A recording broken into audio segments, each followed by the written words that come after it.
Greetings, I'm Solidus-Skully, and welcome back to the Sonic 3D Blast commentary. Welcome to the McDonald's Happy Meal Zone. Seriously, this stage gives me a hankering for McDonald's, and does kind of go into another bit about 3D Blast's graphical presentation, where some stages, whether in the Mega Drive or Saturn version, don't really tend to change all that much, depending on how much you enhance the graphics. Like, I mean, what you see here is pretty much also what you're going to be seeing in the Saturn version, as you'll soon be seeing, so yeah, differences can get quite vestigial in some aspects, and I will say, yeah,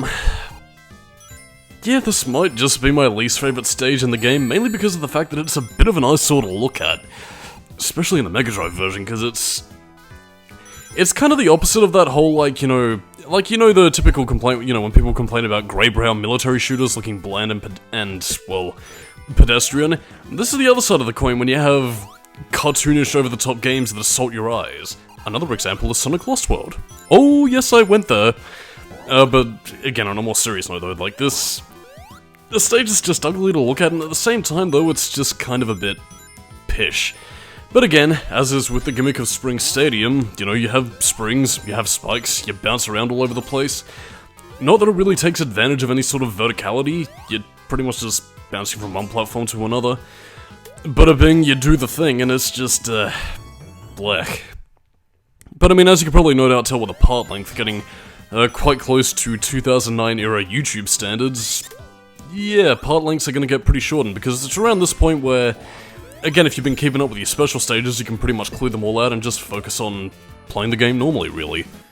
So, like, I mean, kind of for the best, really, because I'm going to run out of things to talk about in regards to gameplay scenarios, because, I mean, you play one stage, you play them all, really, in terms of 3D Blast. There are a few that are better than others, obviously, but, you're still getting flickies, you're still roaming around the stages, looking for shit.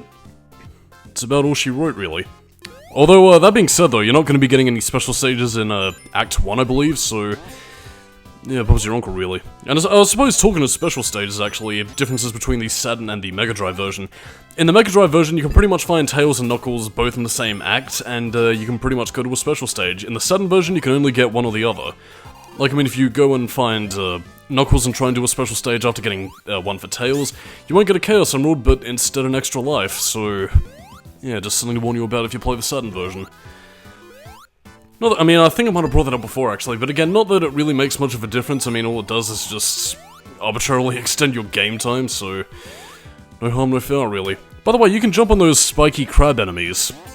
I guess somebody wasn't really paying attention when they were coding the enemies.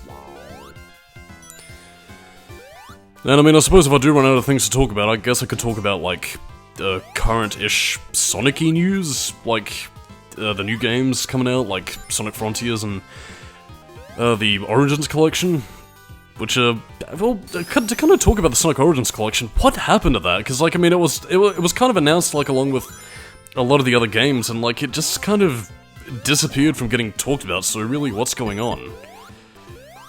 Because, I mean, I guess to talk about Sonic Origins as a collection, for those not in the know, it's basically a thing similar to the Mega Collection, or, Ultimate Mega Drive Collection, or whatever.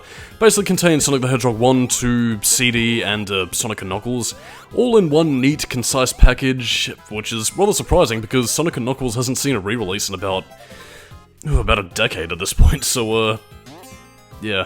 But apparently it's not going to be like emulation. Apparently they plan to do something kind of similar to the Sonic Jam compilation, where again, it's not going to be emulating the Mega Drive version, but rather trying to run the game on, like, console hardware. So again, it's going to be running off, the PS5, Xbox Series X, or, actually, I don't know, is it coming out for PS4 and Xbox One and the 8th gen consoles? I'm not really too sure, but again, they plan on having it run off the console hardware, and they plan on also adapting the level design, like, to be kind of similar to that of Sonic Colors Ultimate, where they had, like, changes. But again, that does make me wonder, is there going to be, like, a difficulty selection, like what we saw in Sonic Jam, where you could actively select the original game mode versus, like, an easy mode? Or is it going to be forced upon us, which kind of has me raising an eyebrow, because, like, I mean, having played Colors Ultimate, like, I mean, putting aside what you might have to say about that port of the game, easy mode was a little bit pish, and I think a tad insulting, but I don't know, I think the less said about that, the better. Although I suppose there is one aspect that, I guess I could talk about with the Sonic Origins collection, and that would be with the music of Sonic & Knuckles, because... Well, first of all, talking of music, at least specific to the Spring Stadium Act 2, the Saturn version has this fucking clown shoes music going on right here, which is fucking ridiculous. But to talk about Sonic & Knuckles again, like, I'm curious if they're gonna be replacing the music for tracks like, you know, Ice Cap or, a lot of the other stuff with the Sonic 3 version, because again, there was, like, some rumored involvement with Michael Jackson's legal estate, at least regarding his involvement, which I'm kind of confused about that, because I thought, at least as far as my reading went, he wasn't involved. He was... like, he was planned to be, but he pulled out at the last second, and only some tracks bear his influence, like, you know, Carnival Night Zone and stuff like that. I don't know. I get the impression that there's probably going to be a lot of fans angry if they do change the music, or, like, try and swap in the pre-console mix versions of some of the tracks they had planned that ended up in the PC version of Sonic & Knuckles. I don't know. Like, I mean, I won't be holding my breath on that, at least in regards to whether or not the Sonic Origins collection is untouched and preserving the games. Like, I mean, I do still plan on picking it up, so I at least have a more convenient way of, you know, at least legally playing games like Sonic CD and Sonic 3 again, because some of my old copies of the collections are showing their age a little bit. But anyway, another special stage. Wii. And of course, they're putting the Saturn's transparency effects to good use, and I have to wonder, like, I mean, speaking of porting games, the one that they never port, Sonic 3D Blast for the Saturn, I have to wonder if maybe these special stages might be the reason why. Because, I mean, I did kind of talk about this in the Burning Rangers commentary, and even the review itself, really, but were the transparency effects of the Saturn version something that's really so impossible to port to modern systems? You would have thought they would have been able to handle stuff like this. I don't know, maybe there might be some other reason, maybe it might be just more Mega Drive nostalgia, or the developers kind of favouring the Mega Drive port over the Saturn one, but I don't know. Well, I suppose since we're currently in the 3D Sonic, what better time than now to talk about Sonic Frontiers? I saw the reveal trailer, looks interesting, even if it does just seem to be copying the Breath of the Wild template, which, I mean, I haven't played, but could work well. I'm just remaining firmly neutral on Sonic Frontiers, to be honest. I mean, I've learned my lesson after Sonic Forces not to get my excitement up, but I don't know. I'm not as bitter as I would have been, like, I don't know, 4 to 5 years ago, but at the same time, I'm also just... I'll keep an eye on it, and that's all I'm gonna say for now. It's interesting, but we'll just have to see more of it, because again, we haven't really gotten much of Frontiers besides a few screenshots, and I like the talk of it involving some sort of combat system, which, I mean, if it's going to involve combat, hopefully it's a little bit more... Hopefully it either at least matches, or at least kind of has like a more speed-based kind of thing to the Werehog gameplay, if nothing else, or at the very least has some interesting facets about it. I don't know. I mean, I'll probably have to see more of Sonic Frontiers, but I mean, it at least looks interesting, and according to Takashi Iizuka, it's apparently going to set the Sonic trend for the coming decades, so I guess stuff in the style of Frontiers is probably what we're going to be seeing. Unless it gets a Sonic 06 reputation about it, in which case it'll probably end up changing gears again, because that's what happens when you invest in this series. They say one thing, do another, and that's the trap we're in.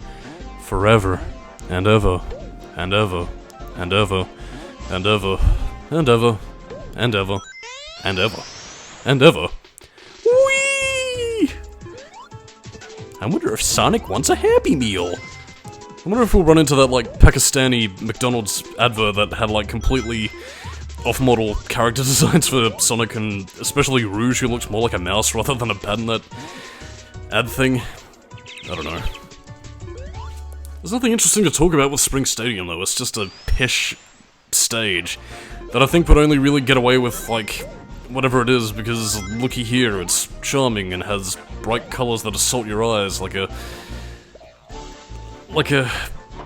fly with a booger in its eye. Yeah, that's right, Booger Blaster. I'm talking in 90s slang, dude. I'm 90s. Ratalicious. Jelly and jam time. Gotta juice, kids. Actually, is there any other Sonic things coming up? Sonic Prime, even though I haven't really heard anything about that either. I mean, it's supposed to be coming out this year, I believe, so, kinda surprised we haven't seen, like, a trailer yet or anything drop. I mean, we've seen a few bits of concept art here and there, but it's nothing really substantial. But anyway, now it's time for the boss of Spring Stadium, which is basically Eggman going bongo bongo bongo who don't want to leave the Congo. It can be a little bit of a pish boss fight, but again, if you stand up here and play a bit risky and avoid the spikes, then Eggman is a little bit pish, and no matter how many times he plays as bongo bongo bongo who don't want to leave the Congo, he is nothing compared to your bouncy powers. But I mean, really, it's nothing. So I mean, I might as well just sign off. This is probably going to be the least interesting part of the commentary. So I'm Solidus-Skully, keep it new metal, and hopefully Sonic gets his Happy Meal, and next time on the 3D Blast commentary, we're gonna be doing a bit of a 2-for-1, so catch you dudes on the flip side, man!